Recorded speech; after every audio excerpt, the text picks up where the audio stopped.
cool line. You know a cool line is in Tema here. Yeah. Those of you who are in the industry. They don't have any vessel. But when you go there, you take your goods there, they charge you, and then they take it there for you. You know in this which vessel is taken to the place. But they also make money out of it. Are you with me? All right, any question? So don't worry too much about it. What are you? Any question? Okay. We go. Now we come to functions of MTO. So now we are going to look at the functions of MTO. What is your time? 6:50. Pardon? 6:50. 6:50. 10 minutes more. 10? No. 40 minutes more. Why 10 minutes? So I'm supposed to end at 32. But it means that I can go as far as 40.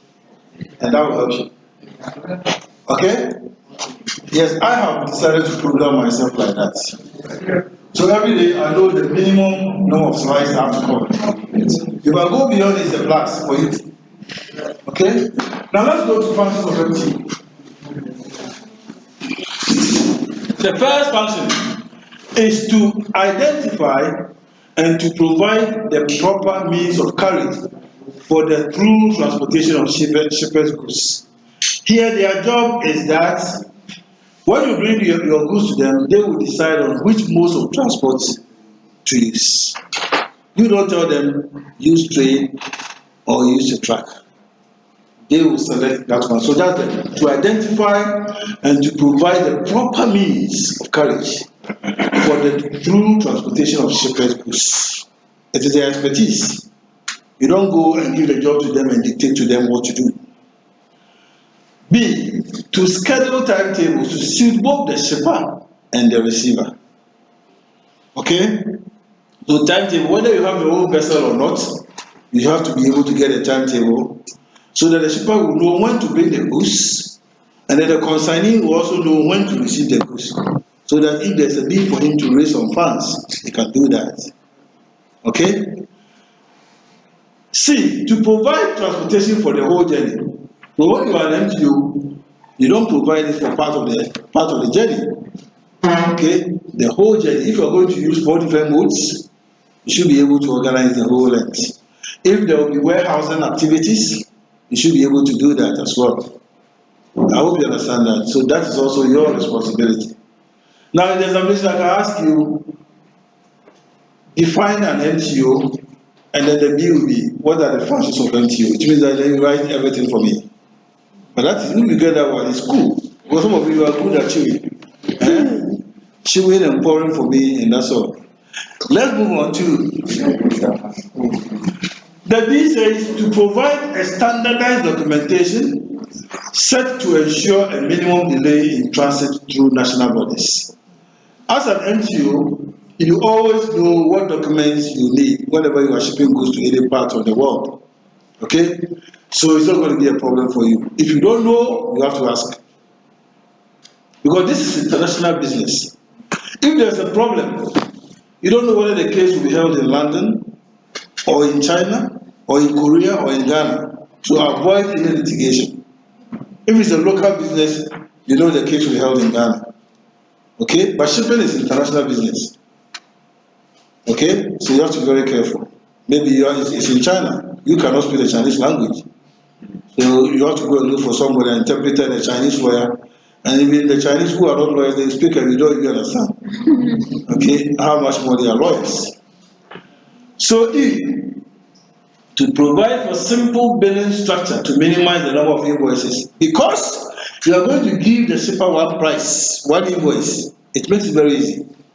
Okay? No matter the number of modes, because you are responsible for pricing it. You only need a simple billing structure, simple invoice. And then the shipper will understand it. I hope you are following. And then F, to provide tracking and tracing facilities. DHL, when you give their goods to them, they'll give you a tracking number. You sit in your office or your house, and then you key in, and if the goods are coming from the US, it will tell you when it has arrived in maybe North Africa, and when it will arrive in Ghana. So you can monitor it on your own, on their tracking and tracing facilities. G. To provide as much detail on each transit move as shippers require. At any point in time, any information that a shipper requires of his or her goods, you should be able to provide. Okay? Good. Because you are in charge right from the beginning of the journey to the final destination. And then H. To provide cargo handling advice for storage of goods in containers and swap bodies. You know, the loading of vessels and offloading of the loading of vessels or loading of containers and the loading of vessels, okay, are normally done by stevedoring companies. But you being an MTO, it's your business, you can always give them advice as to how a particular cargo must be loaded. I hope you understand. Because if there's any damage, you will be held responsible. Yes, sir. Okay. So that is it. So it means that being an MTO means that you should also have an idea about how particular goods must be. Yes. Okay? So that you avoid the breakages and the damages and the consequence compensation you need to pay. So this one means that we have how many of them? A to H, eh? Let me see. So this is 1, 2, 3, 4, 5, 6, 7, 8. Yeah. So if you get a question like define multimodal transports, okay? And then B says, compare and contrast MTO and traditional trade. And then C says, write down or state the function of MTO. That's a full question for you. And you can build that paper. People get 20 over 20 all the time. Yes, because they master it. Okay? Yes, but it's not everybody who can chew. So if you can't chew, they have to follow it wrong.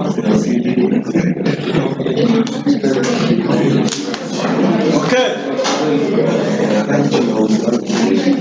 So we now come to the key benefit of multimodal transport. Okay, the key benefit of multimodal transport is the economies of unitization. I've already told you that. Unitization helps to make multimodal transport much more easier because you pack all the goods into a loading unit and then it can then be loaded from one mode of transport to another mode. Okay? So packaging designed for specific mode, that is container, swap body, etc., ensures less damage. You see, when goods are in one container, like everything is in there, it's difficult for the goods to be damaged.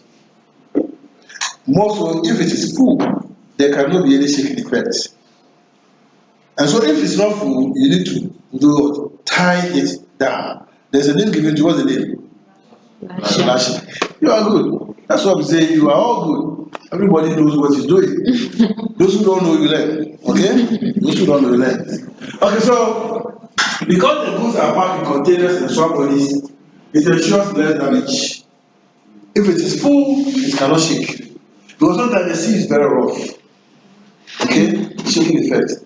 But if it is full, no effect. But if it is not full, that's where you need to lash it. So that even though it is not full, you have still tied them down and it cannot be shaken. Some of the goods are very fragile. Once it shakes, there might be damages. Okay. So from individual cartons through pallets to containers, reduced handling gives savings in labor, packaging, and damage costs. Now, another advantage is that if you take the small containers, if you take the small packages out of the containers, you need so many human beings to carry them, and it's going to cost you a lot. But when you put all in the container, you need only one machine to do what? To lift it from here to here. So it's always cheaper when you have the unitized form of it. So that's why you're saying economies of unitization. When you unitize it, there are a lot of benefits that you get out of that. And it helps in multimodal. This also helps in beating down the price or the cost of transportation. Now let's take the various modes one by one and see the advantages they bring into the multimodal transport system. Okay? Rail transports, modern trains, okay? Full train, no, you know that rail transport, whereas a truck can take 2 or 1 container, rail can take between 50 containers and 200 containers, double stack. Okay, so it means that the cost of transporting a unit using the train will necessarily be what? Lower than using what? The road. I hope you understand that. Good. So full train loads, that is container trains on scheduled services, operate at maximum payloads. Greater tractive effort for modern locomotives results in longer, heavier trains with reduced manning. Of late, the modern trains decide that you don't need so many people to man it. Just the locomotive driver and 1 or 2 people to accompany him. Everything is automatic. Okay? Now, air transports, modern powerful engines give a huge increase in carrying capacity of large jumbo and wide-body jet aircraft, together with increased range. Smaller air crew numbers with increased computer assistance reduce labor costs. I hope you understand that. Because of technology, okay, a lot of, things have been streamlined, okay. So now the aeroplanes which used to be small, we now have big aeroplanes carrying a lot of cargo, okay. Yes, and the cost of crewing is lower because they use fewer numbers than they used to do, okay. And then computer assistance. An aeroplane is said that a pilot can just set the whole thing to autopilot, and then we'll be walking around in the aeroplane, and then the machine will just be going. Okay? Yes, because it has been, automated in a way. Okay? But if there's a problem, then everybody vanishes. Road haulage. Okay? Large modern trucks give increased road capacity, fuel economy, and less environmental damage due to the increased number of axles, lower emissions, and air suspension systems. Improved efficiency in engine, gearbox, and axle designs give faster highway speed. So this is the advantage that the road haulage brings into the multimodal transport system. And this particular thing, I normally don't ask questions. I just want you to understand it. Okay? It doesn't mean I don't read. Right? That's why I don't tell students normally where the questions are coming from, then they read it, throw it away. But I will highlight on where it's like you have questions. Now let's look at the river transport.